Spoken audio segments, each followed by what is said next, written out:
Hello दोस्तों। स्वागत है ऑडियो बुक्स पर, जहां हम आपके लिए हर दिन एक नई और प्रेरणादायक ऑडियो बुक लेकर आते हैं। तो सब्सक्राइब कीजिए और सुनिए आज का ये खास ऑडियो बुक। क्या आपने कभी सोचा है कि आज से लगभग 2500 साल पहले, जब दुनिया आज जैसी बिल्कुल नहीं थी, तब भी कोई इंसान ये सोच रहा था कि एक अच्छा देश कैसा होना चाहिए, एक अच्छा नेता कैसा होता है, और क्यों कुछ देश तरक्की करते हैं और कुछ बर्बाद हो जाते हैं। जी हाँ, हम बात कर रहे हैं महान दार्शनिक अरस्तू और उनकी किताब पॉलिटिक्स की। ये सिर्फ एक किताब नहीं है, ये राजनीति की, समाज की और एक बेहतर इंसान बनने की पहली सीढ़ी है। आज के दौर में जहां हर तरफ राजनीति की बातें होती हैं, जहां हमें लगता है कि सब कुछ कितना उलझा हुआ है, वहां अरस्तू के विचार एक रोशनी की तरह हैं। वो हमें बताते हैं कि राजनीति का असली मकसद सत्ता पाना नहीं, बल्कि एक ऐसा समाज बनाना है जहां हर इंसान खुश रह सके और अपनी पूरी क्षमता तक पहुंच सके। ये ऑडियो बुक कुछ लंबी होने वाली है, क्योंकि हमने अरस्तू के गहरे विचारों को बहुत ही आसान भाषा में समझाने की कोशिश की है। तो हमारी आपसे एक गुजारिश है कि इस वीडियो को पहले ही कहीं शेयर कर लें या सेव कर लें, ताकि आप इसे आराम से बीच बीच में ब्रेक लेकर पूरा सुन सकें। यकीन मानिए, इस ऑडियो बुक को पूरा सुनने के बाद आपका दुनिया को और अपने समाज को देखने का नजरिया हमेशा के लिए बदल जाएगा। तो चलिए, बिना किसी देरी के शुरू करते हैं ये अद्भुत सफर अरस्तू के साथ, और समझते हैं कि राजनीति आखिर है क्या। अध्याय नंबर 1, इंसान एक राजनीतिक जानवर क्यों है, समाज और देश की शुरुआत। चलिए इस सफर की शुरुआत एक बहुत ही गहरे और मजेदार सवाल से करते हैं। अरस्तू ने कहा था कि इंसान, यानी हम और आप, एक राजनीतिक जानवर हैं। अब ये सुनने में कुछ अजीब लग सकता है कि जानवर, और वो भी राजनीतिक। इसका क्या मतलब हुआ? क्या हम जानवरों की तरह संघर्ष करते हैं, या हमारे अंदर कोई जानवर छिपा है? नहीं मेरे दोस्त, अरस्तू का मतलब इससे कहीं अधिक गहरा था। इसे समझने के लिए चलिए एक कहानी सोचते हैं। कल्पना कीजिए एक इंसान की जो बिल्कुल अकेला है, एक सुनसान द्वीप पर। उसके पास खाने पीने की हर चीज है, रहने के लिए अच्छी जगह है, कोई खतरा नहीं है, लेकिन वो बिल्कुल अकेला है। क्या वो खुश रह पाएगा? शायद कुछ दिन, कुछ महीने, लेकिन धीरे धीरे उसे किसी से बात करने की, अपने सुख दुख बांटने की, किसी के साथ हंसने रोने की जरूरत महसूस होगी। उसे लगेगा कि उसका जीवन अधूरा है। क्यों? क्योंकि इंसान की बनावट ही ऐसी है कि वो अकेले खुश नहीं रह सकता। हम एक दूसरे के साथ मिलकर रहने के लिए ही बने हैं। अरस्तु यही बात समझाना चाहते थे। जब वो कहते हैं राजनीतिक जानवर, तो उनका मतलब है कि इंसान स्वभाव से ही एक सामाजिक प्राणी है। हमारी प्रकृति ही हमें एक साथ मिलकर एक समाज, एक पोलिस या शहर राज्य बनाने के लिए प्रेरित करती है। जैसे एक मधुमक्खी अकेले शहद नहीं बना सकती, उसे पूरे छत्ते की जरूरत होती है, वैसे ही एक इंसान अकेले अपना पूरा विकास नहीं कर सकता, उसे एक समाज की जरूरत होती है। अब आप सोचेंगे कि समाज की जरूरत तो ठीक है, लेकिन इसमें राजनीति कहां से आ गई? यहीं पर अरस्तु का असली जादू शुरू होता है। वो कहते हैं कि जब बहुत सारे लोग एक साथ रहेंगे, तो उनके बीच कुछ नियम कायदे भी बनाने होंगे। कौन क्या काम करेगा?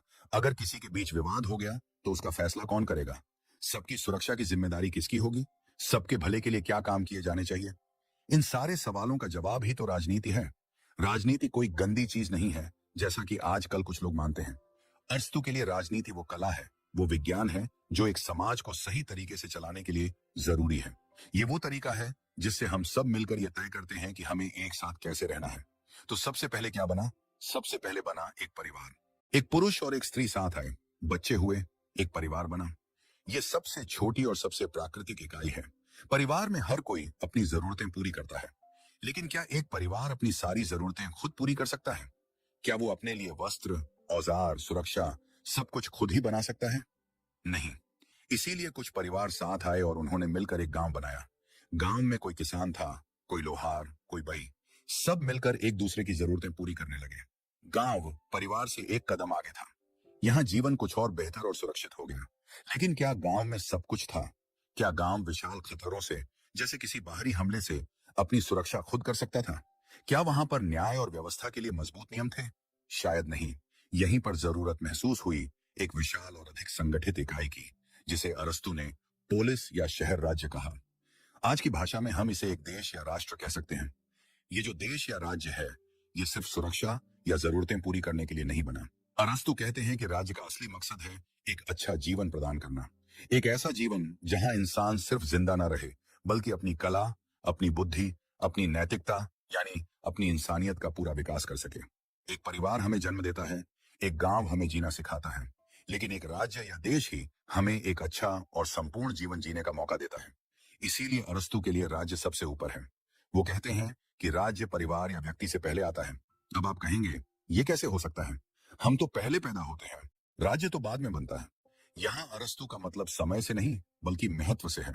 जैसे हमारा पूरा शरीर हमारे हाथ या पैर से अधिक महत्वपूर्ण है, क्योंकि हाथ या पैर का अस्तित्व तभी है जब शरीर है। उसी तरह एक व्यक्ति का असली विकास और अस्तित्व तभी संभव है जब वो एक अच्छे राज्य का हिस्सा हो। बिना राज्य के इंसान या तो जानवर जैसा बन जाएगा या देवता जैसा, लेकिन वो इंसान नहीं रह पाएगा। उसे या तो किसी नियम की जरूरत नहीं होगी या वो सारे नियम खुद बना लेगा। लेकिन हम इंसान हैं, हमें एक दूसरे की और एक व्यवस्था की जरूरत है। तो अगली बार जब कोई कहे कि राजनीति से दूर रहो, तो याद रखिएगा कि अरस्तु के अनुसार राजनीति से दूर रहने का मतलब है अपनी इंसानियत के एक बहुत मुख्य हिस्से से दूर रहना। हम सब स्वभाव से ही राजनीतिक प्राणी हैं और एक बेहतर समाज बनाना हमारी सबसे प्रमुख जिम्मेदारियों में से एक है। लेकिन सवाल यह उठता है कि एक समाज तो बन गया, पर उसे चलाएगा कौन? क्या परिवार का मुखिया ही पूरे देश का मुखिया बन जाएगा? क्या परिवार चलाने के नियम और देश चलाने के नियम एक जैसे होते हैं? अरस्तु इस बात से बिल्कुल सहमत नहीं थे। उनका मानना था कि एक घर चलाना और एक देश चलाना दो बहुत अलग अलग बातें हैं। क्यों और इन दोनों में क्या फर्क है? इस गहरे राज को हम जानेंगे अगले अध्याय में।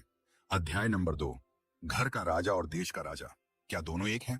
पिछले अध्याय में हमने ये समझा कि इंसान अकेले नहीं रह सकता और एक बेहतर जीवन के लिए उसे एक समाज या राज्य की जरूरत होती है। हमने ये भी जाना कि कैसे परिवार से गांव और गांव से राज्य का विकास हुआ। अब यहाँ एक बहुत अहम सवाल सामने आता है, जिससे अरस्तु के समय के महान महान विचारक भी जूझ रहे थे। सवाल यह था कि क्या एक राज्य को चलाना एक परिवार को चलाने जैसा ही है? क्या जो गुण एक अच्छे परिवार के मुखिया में होते हैं, वही गुण एक अच्छे राजा या शासक में भी होने चाहिए? बहुत से लोगों का, जिनमें महान विचारक प्लेटो भी शामिल थे, मानना था कि हाँ, इन दोनों में कोई खास फर्क नहीं है। एक राजा भी तो अपनी प्रजा का पिता समान ही होता है। जैसे एक पिता अपने परिवार की भलाई के लिए फैसले लेता है, वैसे ही एक राजा अपनी प्रजा की भलाई के लिए फैसले लेता है। लेकिन अरस्तु को यह बात बिल्कुल नहीं जमी। उन्होंने कहा, रुकिए, ये इतनी सीधी बात नहीं है। एक घर चलाना और एक देश चलाना, इन दोनों में जमीन आसमान का अंतर है। इस फर्क को समझने के लिए अरस्तु हमें घर के अंदर झांकने के लिए कहते हैं। एक पारंपरिक यूनानी घर में मुख्य रूप से 3 तरह के रिश्ते होते थे। पहला, पति और पत्नी का रिश्ता। दूसरा, पिता और बच्चों का रिश्ता। और तीसरा, मालिक और दास का रिश्ता। अरस्तु कहते हैं कि इन तीनों रिश्तों में जो अधिकार और शक्ति का संतुलन है, वो बिल्कुल अलग अलग है। एक पति का अपनी पत्नी पर जो अधिकार है, वो एक संवैधानिक शासक जैसा है। मतलब वो मुखिया तो है, लेकिन दोनों लगभग बराबर हैं और मिलकर फैसले लेते हैं। एक पिता का अपने बच्चों पर जो नियंत्रण है, वो एक राजा जैसा है। बच्चे पिता की बात मानते हैं क्योंकि वो छोटे हैं, नासमझ हैं, और पिता उनके भले के लिए ही सब कुछ कर रहा है। लेकिन ये अधिकार हमेशा के लिए नहीं है। जब बच्चे सयाने हो जाएंगे तो ये रिश्ता बदल जाएगा। और तीसरा, एक मालिक का अपने दास पर जो अधिकार है, वो एक तानाशाह जैसा है। यहाँ दास के पास कोई अधिकार नहीं है, उसे सिर्फ मालिक की आज्ञा का पालन करना है। अरस्तु के समय में दास प्रथा एक सामाजिक सच्चाई थी और उन्होंने इसका विश्लेषण अपने समय के हिसाब से किया था। अब अरस्तु कहते हैं कि आप खुद सोचिए, एक शासक का अपनी प्रजा के साथ कैसा रिश्ता होना चाहिए? क्या वो एक पति की तरह अपनी प्रजा को बराबर का समझे, या एक पिता की तरह उनका तब तक ख्याल रखे जब तक वो समझदार ना हो जाएं, या फिर एक मालिक की तरह उन पर तानाशाही करे? अरस्तु कहते हैं कि एक देश का शासक न तो एक मालिक की तरह तानाशाह हो सकता है और न ही एक पिता की तरह हमेशा के लिए राजा। क्यों? क्योंकि राज्य में रहने वाले लोग, यानी नागरिक, बच्चे नहीं हैं। वो स्वतंत्र और बराबर के लोग हैं। वो दास भी नहीं है। इसलिए एक राजनेता या शासक का शासन इन दोनों से बिल्कुल अलग होता है। वो ऐसे लोगों पर शासन करता है जो आजाद हैं और उसके बराबर हैं। इसीलिए देश चलाना घर चलाने से कहीं अधिक मुश्किल और अलग काम है। घर में आप प्यार और अधिकार से काम चला सकते हैं, लेकिन देश चलाने के लिए आपको कानून, न्याय और सबकी सहमति की जरूरत होती है। इस बात को और गहराई से समझने के लिए अरस्तु एक और महत्वपूर्ण बात कहते हैं। वो कहते हैं कि घर का उद्देश्य होता है रोजमर्रा की जरूरतें पूरी करना और वंश को आगे ले जाना, जबकि राज्य का उद्देश्य है एक अच्छा जीवन सुनिश्चित करना, जहां नैतिकता, न्याय और खुशी हो। घर का दायरा छोटा और निजी होता है, जबकि राज्य का दायरा विशाल और सार्वजनिक होता है। एक पिता अपने बच्चों के लिए जो फैसला लेता है, वो शायद दूसरे परिवार के बच्चों के लिए सही ना हो, लेकिन एक शासक को ऐसे कानून बनाने होते हैं जो पूरे राज्य के सभी नागरिकों के लिए सही और न्यायपूर्ण हो। इसीलिए जो व्यक्ति एक बहुत अच्छा मैनेजर या परिवार का मुखिया है, जरूरी नहीं कि वो एक अच्छा राजनेता भी बन सके। राजनेता बनने के लिए एक अलग तरह की समझ और काबिलियत चाहिए। उसे ये समझना होगा कि वो बराबर के लोगों पर शासन कर रहा है और उसका काम हुक्म चलाना नहीं, बल्कि सबको साथ लेकर चलना है, ताकि सब मिलकर एक बेहतर और न्यायपूर्ण समाज का निर्माण कर सकें। तो अरस्तु ने यह साफ कर दिया कि राजनीति कोई घरेलू चीज नहीं है। ये एक अलग और गंभीर विषय है। ये स्वतंत्र और बराबर के नागरिकों के बीच का संबंध है। लेकिन अब यहां से एक और भी अहम सवाल उत्पन्न होता है। अगर राज्य स्वतंत्र और बराबर के लोगों से बनता है, तो ये नागरिक आखिर है कौन? क्या हर वो इंसान जो राज्य में रहता है वो नागरिक है? क्या एक बच्चा नागरिक है? क्या एक बूढ़ा व्यक्ति जो अब काम नहीं कर सकता वो नागरिक है? या फिर नागरिक होने का कोई और मतलब है? अरस्तु के लिए नागरिकता का मतलब सिर्फ किसी जगह पर पैदा हो जाना नहीं था। उनके लिए एक सच्चा नागरिक होना एक बहुत अहम जिम्मेदारी थी। और वो जिम्मेदारी क्या थी? कौन था अरस्तु की नजर में एक आदर्श नागरिक? इस सवाल का जवाब ही हमें राजनीति के असली दिल तक ले जाएगा। और यही वो राज है जिसे हम अगले अध्याय में खोलेंगे कि आखिर एक अच्छे नागरिक की असली पहचान क्या है। अध्याय नंबर 3, कौन है सच्चा नागरिक? अच्छा इंसान और अच्छा नागरिक क्या एक ही है? पिछले अध्याय में हमने घर और राज्य के बीच का विशाल अंतर समझा। हमने जाना कि राज्य को चलाना बालकों के खेल जैसा नहीं है, क्योंकि ये आजाद और बराबर के लोगों का समूह है। अरस्तु हमें बताते हैं कि ये जो आजाद और बराबर के लोग हैं, इन्हें ही नागरिक कहा जाता है। अब हमारे मन में ये सवाल उठता है कि ये नागरिक आखिर है कौन? आज के जमाने में तो ये बहुत आसान है। अगर आप भारत में पैदा हुए हैं या आपके माता पिता भारतीय हैं, तो आप भारत के नागरिक हैं। आपको एक पहचान पत्र मिलता है और आप नागरिक बन जाते हैं। लेकिन अरस्तु के लिए नागरिकता का अर्थ इतना सरल नहीं था। उनके लिए नागरिक होना एक बहुत सम्मान की बात थी, और उससे भी अधिक एक जिम्मेदारी की बात थी। अरस्तु नागरिक को परिभाषित करने के लिए पहले ये बताते हैं कि कौन नागरिक नहीं है। वो कहते हैं सिर्फ किसी राज्य में रहने से कोई नागरिक नहीं बन जाता, क्योंकि किसी राज्य में तो विदेशी भी रहते हैं, मेहमान भी रहते हैं। तो सिर्फ निवास स्थान नागरिकता का सबूत नहीं है। फिर वो कहते हैं कि किसी व्यक्ति को सिर्फ इसलिए नागरिक नहीं माना जा सकता कि उसके पास कानूनी अधिकार है, जैसे कि वो किसी पर मुकदमा कर सकता है या कोई उस पर मुकदमा कर सकता है, क्योंकि ये अधिकार तो संधियों के माध्यम से विदेशियों को भी मिल सकते हैं। तो फिर नागरिक है कौन? यहाँ अरस्तु अपनी असली और गहरी परिभाषा देते हैं। वो कहते हैं एक सच्चा नागरिक वो है जिसे न्याय करने और शासन में भाग लेने का अधिकार हो। इसे जरा ध्यान से समझिए। नागरिक होने का मतलब सिर्फ वोट डालना नहीं है। इसका मतलब है कि आपके पास इतनी समझ और काबिलियत होनी चाहिए कि आप राज्य के न्यायिक कामों में, जैसे कि जूरी का सदस्य बनना, और विधायी कामों में, जैसे कि संसद या सभा का सदस्य बनकर कानून बनाने की प्रक्रिया में हिस्सा ले सकें। यह एक बहुत अहम बात थी। इसका मतलब था कि अरस्तु के लिए नागरिकता एक निष्क्रिय वस्तु नहीं, अपितु एक सक्रिय भूमिका है। नागरिक वो नहीं जो सिर्फ सरकार के आदेशों का पालन करे, बल्कि वो है जो सरकार बनाने और चलाने में सक्रिय रूप से भाग ले। ये ऐसा है जैसे आप किसी क्रिकेट टीम के सिर्फ दर्शक ना हो, बल्कि आप खेलने वाले प्लेयर हों, जो खेल के नियमों को बनाने में और मैदान पर फैसले लेने में भी शामिल हों। अरस्तु का मानना था कि जो लोग सिर्फ अपने निजी कामों में लगे रहते हैं, जो सिर्फ पैसा कमाने या अपने परिवार को पालने में ही व्यस्त रहते हैं और राज्य के कामों में कोई दिलचस्पी नहीं लेते, वो सही मायनों में नागरिक कहलाने के हकदार नहीं है, क्योंकि वो राज्य से सब कुछ ले तो रहे हैं, सुरक्षा, सुविधा, अवसर, लेकिन राज्य को अपना समय और अपनी बुद्धि का योगदान नहीं दे रहे हैं। अब यहाँ एक और बहुत दिलचस्प सवाल उठता है, जिस पर अरस्तु ने बहुत गहराई से सोचा। सवाल था, क्या एक अच्छा इंसान और एक अच्छा नागरिक होना एक ही बात है? सोचकर देखिए, एक अच्छा इंसान कौन होता है? शायद वो जो ईमानदार हो, दयालु हो, सच बोलता हो, दूसरों की मदद करता हो। ये गुण तो हर समाज और हर देश में अच्छे माने जाएंगे। लेकिन एक अच्छा नागरिक कौन होता है? एक अच्छा नागरिक वो होता है जो अपने देश के संविधान और कानूनों का पालन करे और उसकी भलाई के लिए काम करे। अब यहाँ एक उलझन है।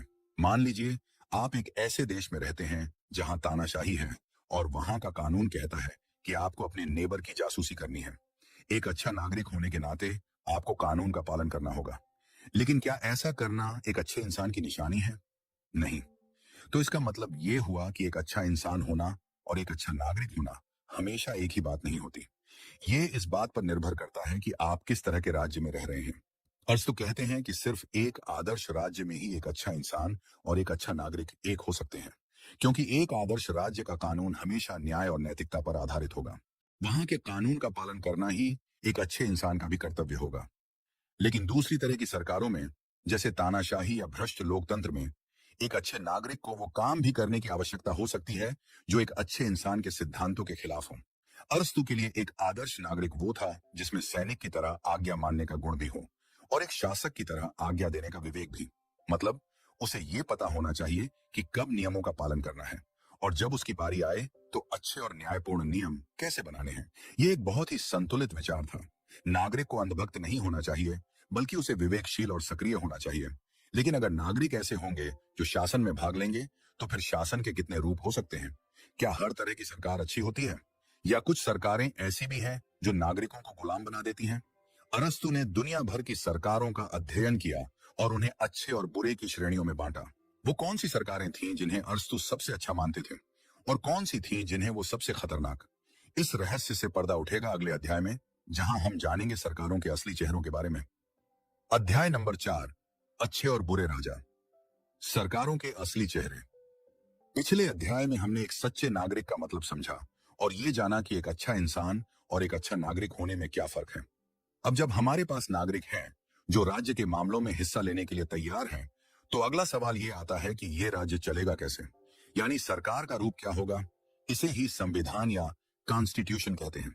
अरस्तु सिर्फ एक दार्शनिक नहीं थे, वो एक वैज्ञानिक भी थे। उन्होंने अपने समय के लगभग 158 अलग अलग शहरों और देशों के संविधानों का अध्ययन किया। जैसे एक डॉक्टर अलग अलग मरीजों की जांच करके बीमारी का पता लगाता है, वैसे ही अरस्तु ने अलग अलग सरकारों का विश्लेषण करके ये पता लगाया कि कौन सी सरकारें अच्छी हैं, कौन सी बुरी हैं और क्यों। ये विश्लेषण आज भी उतना ही प्रासंगिक है जितना 2500 साल पहले था। अरस्तु ने सरकारों को वर्गीकृत करने के लिए दो बहुत ही सरल और शानदार आधार बनाए। पहला आधार था शासन करने वालों की संख्या, यानी क्या देश को एक आदमी चला रहा है, कुछ लोग चला रहे हैं, या बहुत सारे लोग यानी सारी जनता मिलकर चला रही है। दूसरा और सबसे महत्वपूर्ण आधार था शासन का उद्देश्य, यानी जो भी शासन कर रहा है, चाहे वो एक आदमी हो या अनेक, वो किसके भले के लिए काम कर रहा है।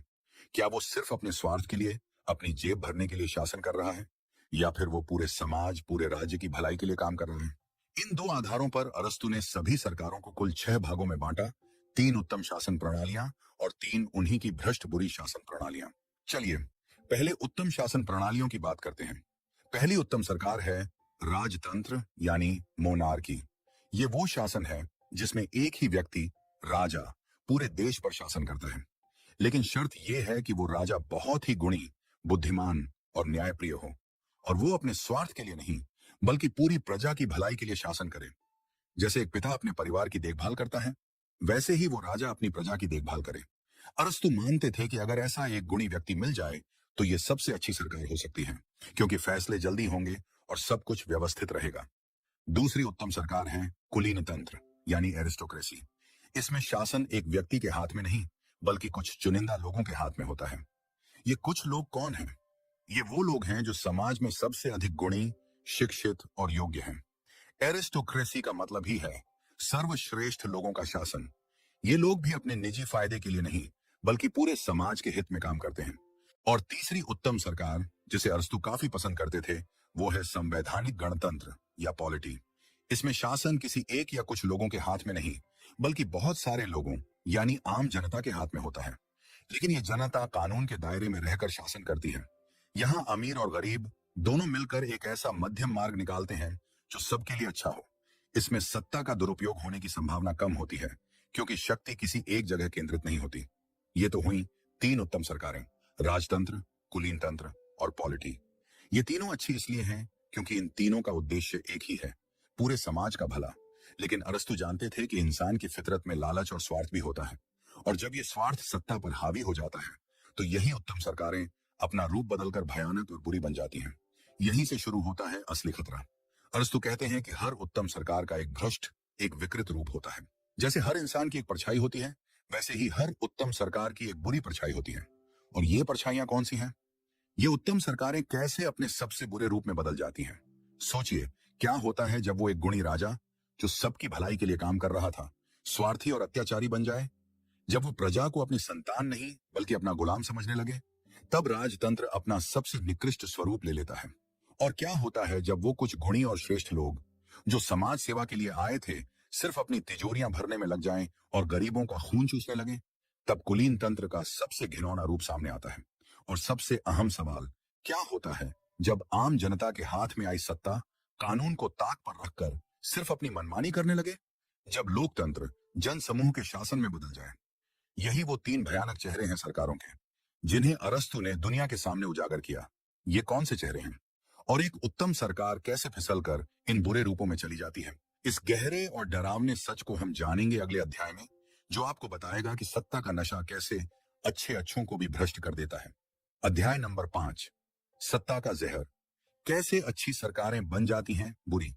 पिछले अध्याय में हमने अरस्तु की 3 आदर्श सरकारों के बारे में जाना, राजतंत्र, कुलीन तंत्र और पॉलिटी।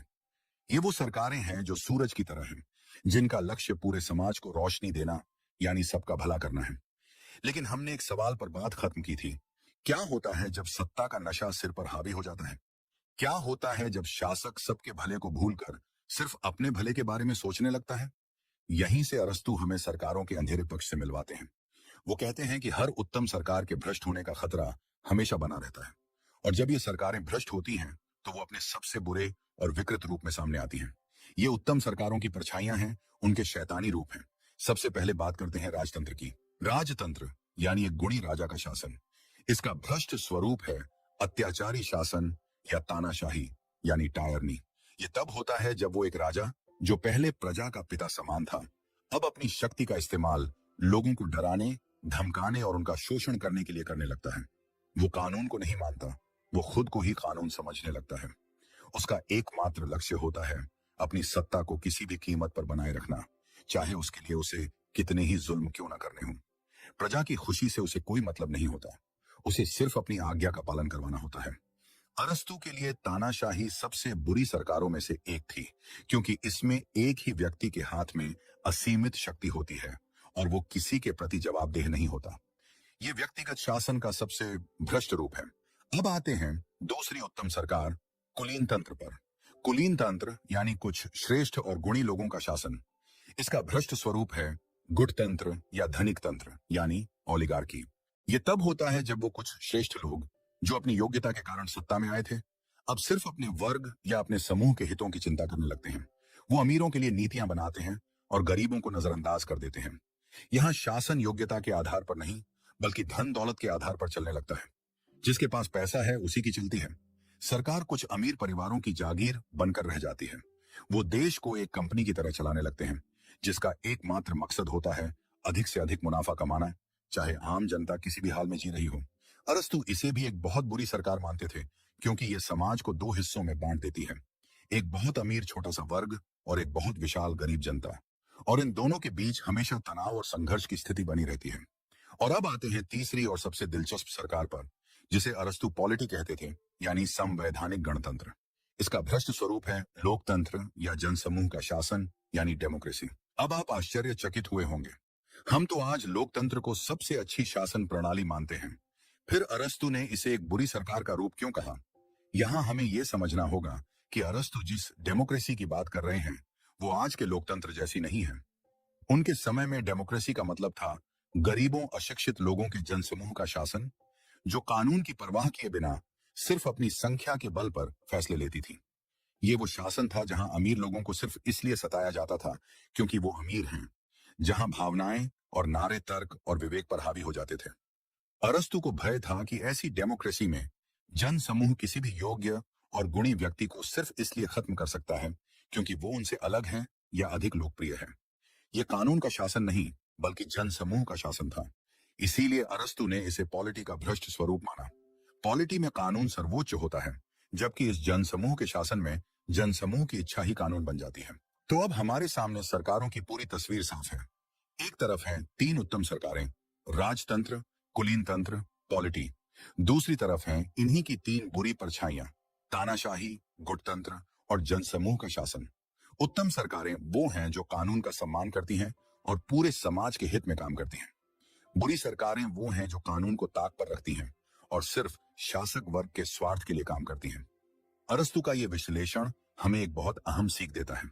सरकार का नाम क्या है, ये उतना महत्वपूर्ण नहीं है जितना ये कि उसका चरित्र कैसा है। एक लोकतंत्र भी तानाशाही जैसा व्यवहार कर सकता है अगर वो कानून का सम्मान न करे। अब सवाल ये उठता है कि इन 6 में से अरस्तु की नजर में वो कौन सी एक सरकार थी जो सबसे अच्छी और सबसे व्यावहारिक थी, जो न तो पूरी तरह अमीरों की हो, न पूरी तरह गरीबों की। एक ऐसी सरकार जो स्थिरता और न्याय दोनों दे सके। अरस्तु ने एक ऐसी ही सरकार की कल्पना की थी और उसे एक नाम भी दिया था।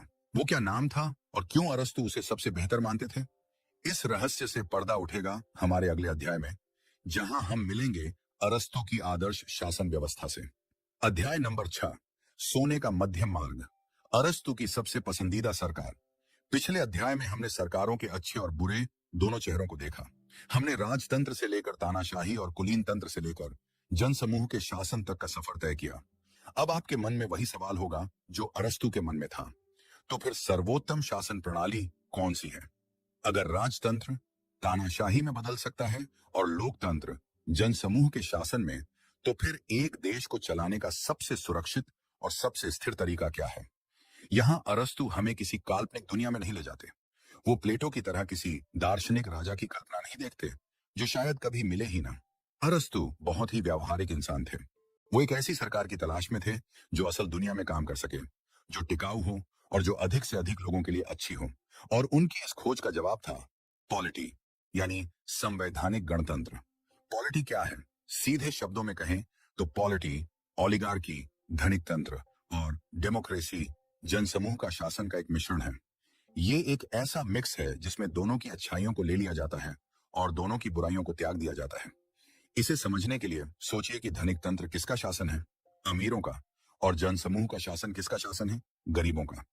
अब अरस्तु कहते हैं कि अगर सिर्फ अमीरों का शासन होगा तो वो गरीबों का शोषण करेंगे, और अगर सिर्फ गरीबों का शासन होगा तो वो अमीरों की संपत्ति छीनने की कोशिश करेंगे। दोनों ही हालतों में देश में हमेशा एक मुकाबला, एक संघर्ष का माहौल बना रहेगा। देश कभी भी स्थिर नहीं हो पाएगा। तो इसका हल क्या है? हल है मध्यम वर्ग।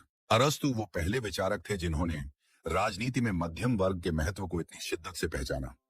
अरस्तु कहते हैं कि एक स्वस्थ समाज और एक स्थिर सरकार का मुख्य स्तंभ उसका मध्यम वर्ग होता है।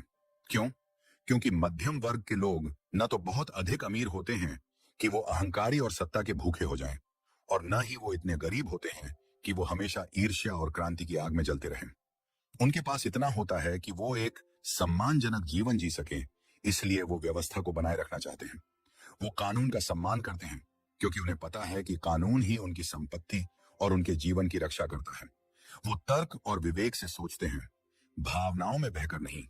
वो अमीरों की तरह आलसी नहीं होते और गरीबों की तरह हताश भी नहीं होते। इसीलिए जिस देश में एक विशाल और मजबूत मध्यम वर्ग होता है, वो देश सबसे अधिक स्थिर और समृद्ध होता है। पॉलिटी असल में इसी मध्यम वर्ग का शासन है। पॉलिटी में सत्ता न तो कुछ अमीरों के हाथ में होती है, न ही बहुसंख्यक गरीबों के हाथ में, बल्कि ये उन मध्यम वर्गीय नागरिकों के हाथ में होती है जो देश के कानून के अनुसार शासन चलाते हैं। इसमें लोकतंत्र का यह सिद्धांत लिया जाता है कि शासन में अधिक से अधिक लोगों की भागीदारी हो, और धनिक तंत्र का यह सिद्धांत लिया जाता है कि कुछ पदों के लिए योग्यता और संपत्ति भी एक मानदंड हो। ये एक तरह का संतुलन है। अरस्तु एक उदाहरण देते हैं। मान लीजिए किसी पद पर नियुक्ति करनी है। लोकतंत्र कहेगा कि किसी को भी चुन लो, लॉटरी निकाल लो। धनिक तंत्र कहेगा कि सिर्फ सबसे अमीर व्यक्ति को चुनो। लेकिन पॉलिटी कहेगी कि चुनाव में हिस्सा लेने का हक सबको है, लेकिन जो चुना जाएगा उसे कुछ न्यूनतम योग्यताएं पूरी करनी होंगी। ये एक मध्यम मार्ग है। ये स्वतंत्रता और योग्यता के बीच का संतुलन है। अरस्तु का यह विचार आज भी कितना सच लगता है। आप दुनिया के सबसे स्थिर और सफल देशों को देखिए, आपको वहां एक विशाल और खुशहाल मध्यम वर्ग मिलेगा। और जिन देशों में बहुत अधिक अमीर और गरीब के बीच की खाई है, वहां आपको हमेशा अस्थिरता, अपराध और क्रांतियां देखने को मिलेंगी। अरस्तु हमें यह सिखा रहे थे कि एक अच्छा समाज बनाने के लिए हमें अतिवादी विचारों से दूर रहना होगा। न तो कट्टर पूंजीवाद अच्छा है, न ही कट्टर साम्यवाद। रास्ता बीच में से ही निकलता है। पॉलिटी वही सुनहरा मध्यम मार्ग है। ये व्यावहारिक है, ये स्थिर है और ये न्यायपूर्ण है, क्योंकि ये किसी एक वर्ग का नहीं बल्कि कानून का शासन स्थापित करती है। इसे ही रूल ऑफ लॉ कहते हैं, जो किसी भी अच्छे लोकतंत्र की पहली शर्त है। लेकिन क्या ये मध्यम मार्ग हमेशा सुरक्षित रहता है? क्या होता है जब अमीर और गरीब के बीच की खाई इतनी हो जाए कि मध्यम वर्ग ही खत्म होने लगे? तब सरकारों का तख्ता पलट होता है, क्रांतियां होती हैं। क्यों होती हैं ये क्रांतियां? और एक शासक कैसे इन क्रांतियों को होने से रोक सकता है? अरस्तु ने सिर्फ बीमारी ही नहीं बताई, उसका इलाज भी बताया। और यही वो इलाज है जिसे हम जानेंगे अगले अध्याय में, जो आपको सिखाएगा कि एक देश को टूटने से कैसे सुरक्षित रखा जा सकता है। अध्याय नंबर 7, क्रांतियों की आग। क्यों परिवर्तित होते हैं तख्ते और कैसे रोकें बगावत? पिछले अध्याय में हमने अरस्तु की पसंदीदा सरकार पॉलिटी के बारे में जाना, जो मध्यम वर्ग पर आधारित एक स्थिर और न्यायपूर्ण व्यवस्था है। लेकिन इतिहास गवाह है कि कोई भी सरकार हमेशा के लिए नहीं रहती। समय समय पर क्रांतियां होती हैं, सत्ताएं परिवर्तित होती हैं और कई बार तो पूरे के पूरे देश ही बिखर जाते हैं। ऐसा क्यों होता है? क्या कारण है कि लोग अपनी ही सरकार के खिलाफ हथियार उठा लेते हैं? अरस्तु ने इस सवाल पर बहुत गहराई से विचार किया। वो एक डॉक्टर की तरह थे, जो सिर्फ ये नहीं देखता कि मरीज को बुखार है, बल्कि ये जानने की कोशिश करता है कि बुखार का असली कारण क्या है। इसी तरह अरस्तु ने क्रांतियों के मूल कारणों को समझने की कोशिश की, ताकि उन्हें होने से रोका जा सके। अरस्तु कहते हैं कि हर क्रांति के पीछे सबसे अहम और सबसे गहरा कारण होता है असमानता। जब समाज के एक विशाल हिस्से को यह लगने लगता है कि उनके साथ अन्याय हो रहा है, कि उन्हें वो सम्मान या वो अधिकार नहीं मिल रहे हैं जिसके वो हकदार हैं, तब उनके दिलों में क्रांति का बीज आ जाता है। यह असमानता दो तरह की हो सकती है। एक, जब बराबर के लोगों के साथ गैर बराबरी का बर्ताव किया जाए, और दूसरी, जब गैर बराबर लोगों को बराबर मान लिया जाए। इसे एक उदाहरण से समझते हैं। मान लीजिए एक ऑफिस में दो लोग बराबर मेहनत और काबिलियत से काम करते हैं, लेकिन एक को प्रमोशन मिलता है और दूसरे को नहीं, सिर्फ इसलिए कि वो बॉस का रिश्तेदार है। ये पहली तरह की असमानता है जो गुस्सा पैदा करेगी। अब दूसरी स्थिति सोचिए, एक टीम में एक व्यक्ति दिन रात मेहनत करता है और दूसरा कोई काम नहीं करता, लेकिन साल के अंत में दोनों को बराबर बोनस मिलता है। ये दूसरी तरह की असमानता है जो मेहनती व्यक्ति को हताश कर देगी। अरस्तु कहते हैं कि समाज में जब इस तरह का अन्याय फैलता है, तो लोग व्यवस्था को बदलने के लिए आतुर हो जाते हैं। यह तो हुआ मूल कारण, लेकिन इसके अलावा भी कई तात्कालिक कारण होते हैं जो इस आग में घी डालने का काम करते हैं। जैसे शासकों का अहंकार और लालच। जब नेता लोग सिर्फ अपनी जेब भरने में लग जाते हैं और जनता की परवाह नहीं करते, तो लोगों का गुस्सा तीव्र हो जाता है। कभी कभी किसी को बहुत अधिक सम्मान या शक्ति मिल जाती है, जिससे दूसरे लोग जलने लगते हैं और उसके खिलाफ साजिश रचते हैं। कभी कभी समाज में विदेशी लोगों की संख्या इतनी अधिक हो जाती है कि स्थानीय लोगों को अपनी पहचान और संस्कृति का खतरा महसूस होने लगता है। भय, नफरत, अपमान, ये सब वो चिंगारियां हैं जो क्रांति की विशाल आग लगा सकती हैं। अरस्तु ये भी बताते हैं कि अलग अलग सरकारों में क्रांति के कारण भी अलग अलग होते हैं। जैसे धनिक तंत्र में क्रांति तब होती है जब गरीब लोग अमीरों के अत्याचार से तंग आ जाते हैं। लोकतंत्र जनसमूह का शासन में क्रांति तब होती है जब अमीर लोग गरीबों के फैसलों से अपनी संपत्ति को खतरे में महसूस करते हैं। राजतंत्र में क्रांति अक्सर राजा के परिवार के अंदर ही होती है, सत्ता के लिए। अब सबसे महत्वपूर्ण सवाल, तो इन क्रांतियों को रोका कैसे जाए? अरस्तु सिर्फ समस्या बताकर नहीं रहते, वो उसका समाधान भी देते हैं। वो शासकों को सलाह देते हैं कि अगर अपनी सत्ता सुरक्षित रखनी है और देश को स्थिर रखना है, तो क्या करना चाहिए। उनकी पहली और सबसे अहम सलाह है, कानून का शासन स्थापित करो। शासक को खुद को कानून से ऊपर नहीं समझना चाहिए। उसे छोटे छोटे कानूनों की भी उतनी ही इज्जत करनी चाहिए जितनी विशाल कानूनों की, क्योंकि जब लोग देखते हैं कि छोटे छोटे नियम तोड़े जा रहे हैं, तो उनका पूरी व्यवस्था से ही भरोसा उठ जाता है। दूसरी सलाह है, अपनी प्रजा के साथ धोखा मत करो। उन्हें झूठे वादे और झूठे आंकड़े मत दिखाओ। सरकार को पारदर्शी होना चाहिए। तीसरी और बहुत महत्वपूर्ण सलाह है, देश में समानता का भाव पैदा करो। अरस्तु कहते हैं कि शासक को जानबूझकर अमीरों और गरीबों दोनों को एक साथ लाना चाहिए। उन्हें मिलकर काम करने के मौके देने चाहिए और सबसे जरूरी, मध्यम वर्ग को हमेशा मजबूत बनाने की कोशिश करनी चाहिए, क्योंकि मध्यम वर्ग ही वो गोंद है जो समाज को एक साथ रखता है। अरस्तु शासकों को यह भी चेतावनी देते हैं कि वो किसी एक व्यक्ति को बहुत अधिक शक्तिशाली न बनने दें।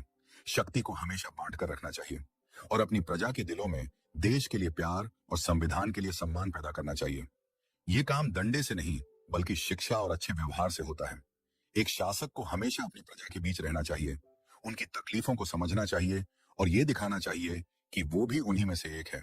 उसे सादा जीवन जीना चाहिए ताकि लोग उससे लगाव महसूस कर सकें। अरस्तु की ये सलाहें आज के नेताओं के लिए गाइडबुक की तरह है। वो हमें सिखाते हैं कि क्रांति को तोप और तलवार से नहीं, बल्कि न्याय, समानता और अच्छे शासन से रोका जा सकता है। तो हमने ये तो समझ लिया कि एक देश को टूटने से कैसे सुरक्षित रखना है, लेकिन अगर हमें एक बिल्कुल नया, एक आदर्श राज्य बनाना हो, तो उसकी शुरुआत कैसे होगी? उसकी जमीन कैसी होगी? उसमें कितने लोग होने चाहिए? उसका चरित्र कैसा होना चाहिए?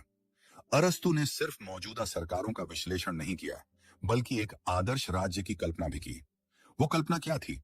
एक आदर्श राज्य की नींव कैसे रखी जाती है? इस रोमांचक सवाल का जवाब हमें मिलेगा अगले अध्याय में। अध्याय नंबर 8, एक आदर्श राज्य का सपना। कैसा हो देश, कैसे हों लोग, अब तक हमने राजनीति की उलझी हुई गलियों को समझा। हमने जाना कि नागरिक कौन है, सरकारें कितने तरह की होती हैं और क्रांतियां क्यों होती हैं। अब अरस्तु हमें एक ऐसी यात्रा पर ले जाते हैं जहां हम इन सब समस्याओं से ऊपर उठकर एक आदर्श राज्य की कल्पना करेंगे। एक ऐसा राज्य जो सिर्फ टिकाऊ ही न हो, बल्कि जहां के नागरिक सच में खुश और समृद्ध हों। यह अरस्तु का सपना था। एक ऐसा सपना जो हर उस इंसान का है जो अपने देश से प्यार करता है। तो चलिए देखते हैं कि अरस्तु के इस सपने वाले देश की नींव किन पत्थरों पर रखी गई थी। एक आदर्श राज्य बनाने के लिए सबसे पहले किन चीजों की जरूरत होती है। सबसे पहली जरूरत है जनसंख्या। अरस्तु कहते हैं कि एक आदर्श राज्य की जनसंख्या न तो बहुत अधिक होनी चाहिए और न ही बहुत कम। अगर जनसंख्या बहुत कम होगी तो राज्य आत्मनिर्भर नहीं बन पाएगा। उसके पास अपनी जरूरतें पूरी करने और अपनी सुरक्षा करने के लिए पर्याप्त लोग ही नहीं होंगे। और अगर जनसंख्या बहुत अधिक हो गई, जैसा कि विशाल विशाल देशों में होता है, तो उसे संभालना मुश्किल हो जाएगा। वहां अव्यवस्था फैलेगी, एक दूसरे से जान पहचान खत्म हो जाएगी और शासक के लिए हर नागरिक तक पहुंचना नामुमकिन हो जाएगा। अरस्तु के लिए आदर्श जनसंख्या उतनी थी जिसे आसानी से एक जगह इकट्ठा करके संबोधित किया जा सके और जहां लोग एक दूसरे को व्यक्तिगत रूप से जानते हों। मानना था कि जब लोग एक दूसरे को जानेंगे तभी उनके बीच दोस्ती और एकता की भावना पैदा होगी, जो किसी भी राज्य की मजबूती के लिए बहुत जरूरी है भूभाग यानी टेरिटरी। राज्य की जमीन कैसी होनी चाहिए। अरस्तु यहां भी मध्यम मार्ग अपनाते हैं। वो कहते हैं कि जमीन इतनी विशाल तो होनी ही चाहिए कि वो अपने सभी नागरिकों का पेट भर सके और उन्हें एक अच्छा जीवन दे सके। मतलब राज्य को आर्थिक रूप से आत्मनिर्भर होना चाहिए। उसे अपनी जरूरतों के लिए दूसरों पर निर्भर नहीं रहना चाहिए। साथ ही राज्य की भौगोलिक स्थिति ऐसी होनी चाहिए जिसकी रक्षा करना आसान हो। जैसे उसके चारों तरफ पर्वत या समुद्र हों ताकि दुश्मन आसानी से हमला न कर सकें। अरस्तु ये भी कहते हैं कि आदर्श राज्य में एक बंदरगाह भी होना चाहिए ताकि वो दूसरे देशों से व्यापार कर सके और जरूरत होने पर नौसेना का इस्तेमाल भी कर सके। लेकिन वो इस बात की भी चेतावनी देते हैं कि बाहरी दुनिया से बहुत अधिक संपर्क भी ठीक नहीं है, क्योंकि इससे राज्य में विदेशी और बुरी आदतें आ सकती हैं। यहां भी संतुलन की बात है। तीसरी और सबसे महत्वपूर्ण चीज है नागरिकों का चरित्र। देश की जमीन कितनी भी उपजाऊ हो और जनसंख्या कितनी भी सही हो, लेकिन अगर वहां के लोग ही अच्छे नहीं होंगे तो वो देश कभी महान नहीं बन सकता। तो एक आदर्श राज्य के नागरिकों में क्या गुण होने चाहिए। अरस्तु कहते हैं कि नागरिकों में दो तरह के गुणों का मिश्रण होना चाहिए। उनमें उत्तरी यूरोप के लोगों जैसी हिम्मत और बहादुरी होनी चाहिए ताकि वो अपने देश की रक्षा कर सकें, लेकिन साथ ही उनमें एशिया के लोगों जैसी बुद्धि और कलात्मकता भी होनी चाहिए ताकि वो एक शांतिपूर्ण और सुसंस्कृत जीवन जी सकें। अरस्तु का मानना था कि उनके अपने देश यूनान ग्रीस के लोगों में इन दोनों गुणों का सबसे अच्छा मिश्रण है। वो मानते थे कि एक आदर्श नागरिक को बहादुर होने के साथ साथ विचारशील भी होना चाहिए, उसे मुकाबला करना भी आना चाहिए और शांति से जीना भी आना चाहिए। इन तीन आधारशिलाओं, सही जनसंख्या, सही भूभाग और सही चरित्र वाले नागरिक पर अरस्तु अपने आदर्श राज्य की इमारत स्थापित करते हैं। इस राज्य में काम का भी बंटवारा होगा। कुछ लोग किसान होंगे जो अनाज उगाएंगे, कुछ कारीगर होंगे जो सामान बनाएंगे, कुछ सैनिक होंगे जो देश की रक्षा करेंगे, कुछ व्यापारी होंगे और कुछ पुजारी होंगे जो धार्मिक कार्य करेंगे। लेकिन शासन करने का और न्याय करने का अधिकार सिर्फ नागरिकों को ही होगा। और ये नागरिक कौन होंगे।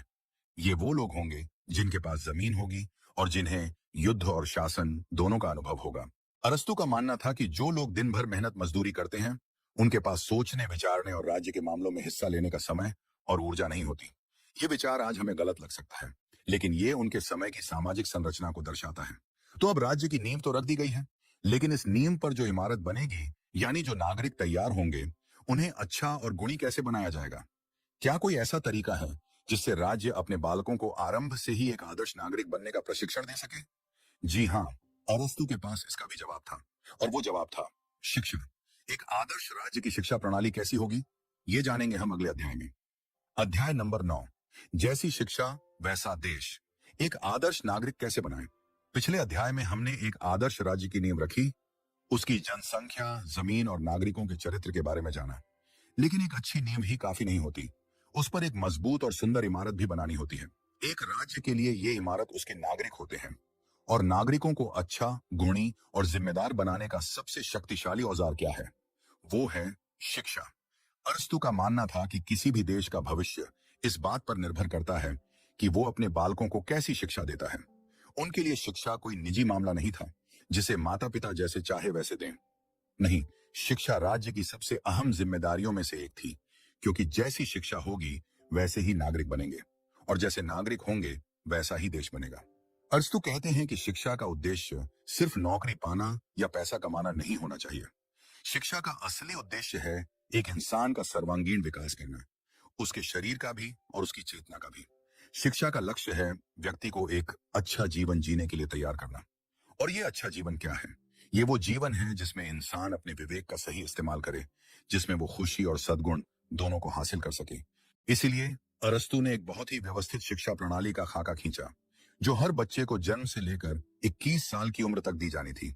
और ये शिक्षा सबके लिए एक जैसी और अनिवार्य होनी चाहिए, ताकि पूरे देश में एक ही तरह के मूल्य और संस्कार विकसित हों। अरस्तु की शिक्षा प्रणाली 3 चरणों में बंटी हुई थी।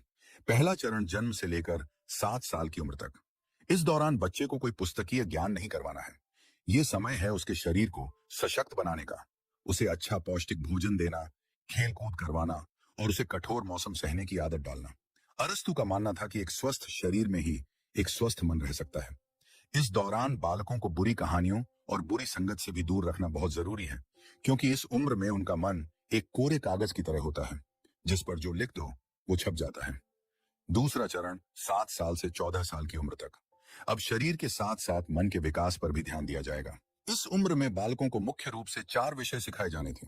पहला, अध्ययन, लिखन और गणित, ताकि वो रोजमर्रा के जीवन में काम आने वाली चीजें सीख सकें। दूसरा, जिम्नास्टिक या शारीरिक व्यायाम। ये सिर्फ शरीर को सशक्त बनाने के लिए नहीं, बल्कि बच्चे में अनुशासन, साहस और टीम भावना पैदा करने के लिए भी जरूरी था। तीसरा विषय था चित्रकला या ड्राइंग। ये इसलिए ताकि बालकों में सुंदरता को परखने और सराहने की समझ पैदा हो। और चौथा और सबसे महत्वपूर्ण विषय था संगीत। अरस्तु संगीत को मनोरंजन से कहीं अधिक मानते थे। उनका मानना था कि संगीत में हमारी भावनाओं को सीधे प्रभावित करने की शक्ति होती है।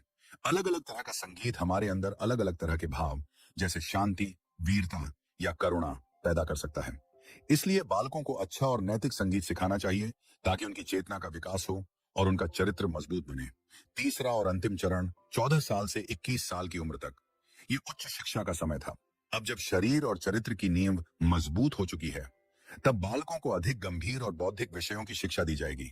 इसमें साहित्य, इतिहास, दर्शन, राजनीति और विज्ञान जैसे विषय शामिल होंगे। इस शिक्षा का उद्देश्य होगा उनमें तर्क करने, सही गलत का फैसला करने और एक जिम्मेदार नागरिक बनने की क्षमता विकसित करना। ये वो शिक्षा है जो उन्हें भविष्य में एक अच्छे शासक, एक अच्छे सैनिक और एक अच्छे नागरिक के रूप में अपनी भूमिका निभाने के लिए तैयार करेगी। अरस्तु का मानना था कि शिक्षा का एक और महत्वपूर्ण काम है व्यक्ति को खाली समय का सही उपयोग करना सिखाना। उनका कहना था कि काम तो जानवर भी करते हैं, लेकिन इंसान की पहचान इस बात से होती है कि वो अपने फुर्सत के पलों का इस्तेमाल कैसे करता है। क्या वो उसे सिर्फ आलस में गंवा देता है, या फिर वो उस समय का उपयोग ज्ञान प्राप्त करने, कला का आनंद लेने और अपनी चेतना को उन्नत करने में करता है। एक अच्छी शिक्षा हमें यही सिखाती है। तो अब हमारे पास एक आदर्श राज्य है और उस राज्य के लिए एक आदर्श शिक्षा प्रणाली भी है। लेकिन एक चीज अभी भी बाकी है। एक राज्य को सिर्फ कानून और शिक्षा ही नहीं, एक सूत्र में बांधती एक और चीज है जो अदृश्य धागे की तरह पूरे समाज को बांध कर रखती है। वो क्या है? वो है न्याय और दोस्ती का रिश्ता। इस आखिरी और सबसे खूबसूरत पहेली को हम सुलझाएंगे अपने अगले अध्याय में। अध्याय नंबर 10, न्याय की तराजू और दोस्ती का धागा। एक देश को क्या एक सूत्र में बांधता है? हम अपनी इस यात्रा के लगभग अंत में आ पहुंचे हैं।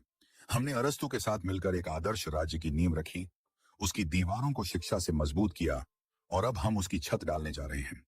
ये छत 2 मजबूत स्तंभों पर आधारित है। पहला है न्याय और दूसरा है दोस्ती। अरस्तु का मानना था कि कोई भी राज्य तब तक सही मायनों में एक नहीं हो सकता, जब तक उसके नागरिकों को यह विश्वास न हो कि उनके साथ न्याय होगा, और जब तक उनके बीच आपसी स्नेह और सौहार्द का रिश्ता न हो। ये दोनों चीजें एक गोंद की तरह हैं, जो अलग अलग लोगों को एक साथ लाकर एक राष्ट्र बनाती हैं। चलिए पहले न्याय की बात करते हैं। न्याय क्या है? अरस्तु कहते हैं कि न्याय का मतलब है हर किसी को वो देना जिसका वो हकदार है, न किसी को उसके हक से अधिक, न किसी को उसके हक से कम। लेकिन ये हक तय कैसे होगा? यहाँ अरस्तु न्याय के 2 प्रकार बताते हैं, जो आज भी कानून की दुनिया में बहुत महत्वपूर्ण माने जाते हैं। पहला है वितरणात्मक न्याय, डिस्ट्रीब्यूटिव जस्टिस। इसका संबंध राज्य द्वारा सम्मान, पद और धन जैसी चीजों के बंटवारे से है। अरस्तु कहते हैं कि ये बंटवारा सबके साथ बराबर नहीं होना चाहिए, बल्कि हर व्यक्ति की योग्यता और उसके योगदान के अनुपात में होना चाहिए। जैसे एक सेना में सेनापति को एक आम सैनिक से अधिक सम्मान और वेतन मिलना स्वाभाविक है, क्योंकि उसकी जिम्मेदारी और योग्यता अधिक है। अगर दोनों को बराबर माना जाएगा तो यह अन्याय होगा। तो वितरणात्मक न्याय का सिद्धांत है बराबर के लोगों के साथ बराबर का व्यवहार और गैर बराबर लोगों के साथ गैर बराबर का व्यवहार, उनकी योग्यता के अनुसार। दूसरा है सुधारात्मक न्याय, कैरेक्टिव जस्टिस। इसका संबंध तब उत्पन्न होता है जब एक व्यक्ति दूसरे के साथ कुछ गलत करता है, जैसे चोरी, धोखाधड़ी या हिंसा। यहां पर कानून का काम यह देखना नहीं है कि कौन अमीर है और कौन गरीब, कौन योग्य है और कौन अयोग्य। यहां कानून की नजर में सब बराबर हैं। कानून का काम सिर्फ ये है कि जिसने गलत किया है उसे सजा दे और जिसका नुकसान हुआ है उसकी भरपाई करे। ये न्याय का वो तराजू है जिसके दोनों पलड़े हमेशा बराबर रहते हैं। इसका मकसद समाज में खराब हुए संतुलन को फिर से ठीक करना है। तो एक आदर्श राज्य में इन दोनों तरह के न्याय की व्यवस्था होनी चाहिए। लोगों को यह भरोसा होना चाहिए कि उनकी योग्यता का सम्मान होगा और अगर उनके साथ कुछ गलत हुआ तो कानून उनकी रक्षा करेगा। यही विश्वास लोगों को राज्य और उसके कानूनों का सम्मान करने के लिए प्रेरित करता है। लेकिन कानून और न्याय चाहे कितने भी अच्छे क्यों ना हो, वो लोगों को सिर्फ बाहर से नियंत्रित कर सकते हैं। लोगों के दिलों को एक साथ लाने का काम कौन करेगा? यहां अरस्तु अपना सबसे खूबसूरत विचार सामने रखते हैं और वो है दोस्ती या फिलिया। अरस्तु के लिए दोस्ती सिर्फ दो लोगों के बीच का निजी रिश्ता नहीं थी, ये एक राजनीतिक गुण था। उनका मानना था कि दोस्ती ही वो सीमेंट है जो एक राज्य को बिखरने से बचाता है। जब नागरिकों के बीच आपसी स्नेह, सम्मान और एक दूसरे की भलाई की भावना होती है तो उन्हें न्याय और कानून की जरूरत ही कम होती है। लोग खुद ही एक दूसरे के साथ सही व्यवहार करते हैं। अरस्तु कहते हैं कि दोस्ती तीन तरह की होती है। पहली, जो फायदे पर आधारित हो, जैसे दो व्यापारियों की दोस्ती। ये तब तक ही चलती है जब तक दोनों को एक दूसरे से फायदा हो रहा हो। दूसरी, जो आनंद या मजे पर आधारित हो, जैसे दो युवाओं की दोस्ती जो साथ घूमते फिरते हैं। ये दोस्ती भी तब तक ही रहती है जब तक मजा आ रहा हो। लेकिन तीसरी और सबसे सच्ची दोस्ती वो है जो एक दूसरे के गुणों पर, एक दूसरे की अच्छाई पर आधारित होती है। इसमें दोस्त एक दूसरे का भला चाहते हैं, सिर्फ इसलिए नहीं कि उससे कोई फायदा होगा, बल्कि इसलिए क्योंकि वो एक दूसरे का सम्मान करते हैं और उन्हें एक अच्छा इंसान मानते हैं। अरस्तु कहते हैं कि एक राज्य को इसी तीसरी तरह की दोस्ती की जरूरत है। नागरिकों के बीच एक सिविक फ्रेंडशिप यानी नागरिक मित्रता होनी चाहिए। उन्हें यह महसूस होना चाहिए कि वो सब एक ही नाव में सवार हैं और अगर नाव डूबेगी तो सब साथ डूबेंगे और अगर किनारे लगेगी तो सब साथ लगेंगे। ये हम की भावना ही दोस्ती है। जब लोग सिर्फ अपने बारे में नहीं बल्कि पूरे समाज के भले के बारे में सोचने लगते हैं तो वो राज्य दुनिया का सबसे मजबूत और सबसे खुशहाल राज्य बन जाता है। अब हम अरस्तु के विचारों के शिखर पर पहुंच चुके हैं। हमने एक आदर्श राज्य के हर पहलू को समझ लिया है। लेकिन सवाल यह है कि 2500 साल पुराने इन विचारों का आज के इस आधुनिक टेक्नोलॉजी से भरे युग में क्या महत्व है? क्या अरस्तु आज भी प्रासंगिक हैं? इस अंतिम सवाल के जवाब के साथ हम इस ऑडियो बुक का समापन करेंगे। निष्कर्ष, अरस्तु के चश्मे से आज की दुनिया। दोस्तों, हमने अरस्तु की पॉलिटिक्स की दुनिया में एक लंबा और गहरा सफर तय किया है। हमने इंसान को एक राजनीतिक जानवर के रूप में समझा, घर और राज्य के फर्क को जाना, एक सच्चे नागरिक की पहचान की और अच्छी बुरी सरकारों के चेहरों को बेनकाब किया। हमने क्रांतियों के कारणों को खोजा और एक आदर्श राज्य की कल्पना की जिसे शिक्षा, न्याय और दोस्ती के धागों से बनाया गया था। अब जब हम इस यात्रा के अंत में हैं तो ये सोचना लाजिमी है कि इन सब बातों का आज क्या मतलब है। क्या 2500 साल पुरानी ये बातें आज की हमारी उलझी हुई राजनीतिक समस्याओं का कोई हल दे सकती हैं? मेरा यकीन मानिए, इसका जवाब है हाँ, और वो भी एक बहुत अहम हाँ। अरस्तु आज भी उतने ही, बल्कि शायद पहले से कहीं अधिक प्रासंगिक हैं। अरस्तु हमें सबसे पहली और अहम सीख ये देते हैं कि राजनीति कोई गंदी चीज नहीं है जिसे हमें गालियां देकर उससे दूर भागना चाहिए। राजनीति का असली मकसद, जैसा कि अरस्तु ने बताया था, एक अच्छा जीवन बनाना है। ये एक सामूहिक प्रयास है एक बेहतर, न्यायपूर्ण और खुशहाल समाज बनाने का। जब हम वोट देने जाते हैं, जब हम किसी सामाजिक मुद्दे पर अपनी आवाज उठाते हैं या जब हम सिर्फ अपने नागरिक कर्तव्यों का पालन करते हैं तो हम सब राजनीति का ही हिस्सा बन रहे होते हैं। अरस्तु हमें याद दिलाते हैं कि एक अच्छा नागरिक होना सिर्फ अधिकारों की मांग करना नहीं, बल्कि जिम्मेदारियों को निभाना भी है। आज के दौर में जहां लोग अक्सर सिस्टम को कोसते हैं, अरस्तु हमें खुद सिस्टम का एक सक्रिय और जिम्मेदार हिस्सा बनने के लिए प्रेरित करते हैं। क्या आप इस बात से सहमत हैं? हमें कमेंट्स में जरूर बताइएगा कि आपके लिए एक अच्छे नागरिक का क्या मतलब है। अरस्तु का सरकारों का वर्गीकरण आज भी हमें दुनिया भर की राजनीतिक व्यवस्थाओं को समझने में मदद करता है। जब हम किसी देश में एक तानाशाह को देखते हैं तो हमें अरस्तु की टायरनी याद आती है। जब हम देखते हैं कि कैसे कुछ अमीर कॉरपोरेशन ही पूरी सरकार को नियंत्रित कर रहे हैं तो हमें ओलिगार्की का सिद्धांत समझ में आता है। और जब हम देखते हैं कि कैसे सोशल मीडिया पर जन समूह बिना सोचे समझे किसी को हीरो या विलेन बना देती है तो हमें अरस्तु के जनसमूह के शासन के खतरे का एहसास होता है। अरस्तु हमें सिखाते हैं कि किसी भी सरकार की असली पहचान उसके नाम लोकतंत्र, साम्यवाद में नहीं, बल्कि उसके चरित्र में होती है। क्या वो कानून का राज मानती है? क्या वो पूरे समाज के भले के लिए काम कर रही है? यही वो सवाल हैं जो हमें अपनी सरकारों से पूछने चाहिए। अरस्तु का मध्यम वर्ग पर जोर देना आज की दुनिया के लिए एक बहुत अहम चेतावनी है। आज जब हम पूरी दुनिया में अमीर और गरीब के बीच की खाई को अधिक होते हुए देख रहे हैं तो अरस्तु हमें याद दिला रहे हैं कि ये किसी भी देश की स्थिरता के लिए सबसे विशाल खतरा है। एक स्वस्थ और मजबूत मध्यम वर्ग ही लोकतंत्र की गारंटी है। उनकी ये बात आज के अर्थशास्त्रियों और नीति निर्माताओं के लिए एक सबक है कि विकास का मतलब सिर्फ कुछ लोगों का अमीर होना नहीं, बल्कि अधिक से अधिक लोगों का गरीबी से निकलकर एक सम्मानजनक जीवन जीना है। और अंत में न्याय और दोस्ती पर उनके विचार। आज जब समाज धर्म, जाति और विचारधारा के नाम पर बंटा हुआ है, अरस्तु हमें याद दिलाते हैं कि कोई भी देश सिर्फ कानूनों से नहीं चल सकता। उसे एक सूत्र में बांधने के लिए आपसी सम्मान और दोस्ती की जरूरत होती है। एक दूसरे के नजरिए को समझने की, एक दूसरे की भलाई चाहने की भावना के बिना हम सिर्फ एक जनसमूह बनकर रह जाएंगे, एक राष्ट्र नहीं बन पाएंगे। तो मेरे दोस्तों, अरस्तु की पॉलिटिक्स सिर्फ एक पुरानी किताब नहीं है। ये एक आईना है जिसमें हम अपने आज के समाज को देख सकते हैं। ये एक नक्शा है जो हमें एक बेहतर भविष्य की राह दिखा सकता है। ये हमें सिखाती है कि राजनीति का असली मकसद सत्ता का संघर्ष नहीं, बल्कि एक सद्गुणी और खुशहाल समाज का निर्माण है। ये एक मुश्किल काम है, लेकिन नामुमकिन नहीं। और इसकी शुरुआत हम में से हर एक को एक जागरूक और जिम्मेदार नागरिक बनकर करनी होगी। इस ऑडियो बुक को पूरा सुनने के लिए आपका बहुत बहुत धन्यवाद। हम जानते हैं कि ये एक लंबी और गहरी ऑडियो बुक थी, और अगर आप यहाँ तक पहुंचे हैं तो ये दिखाता है कि आपके अंदर ज्ञान की सच्ची प्यास है। हमें उम्मीद है कि अरस्तु के इन शक्तिशाली विचारों ने आपको सोचने पर मजबूर किया होगा और आपको एक नया नजरिया दिया होगा।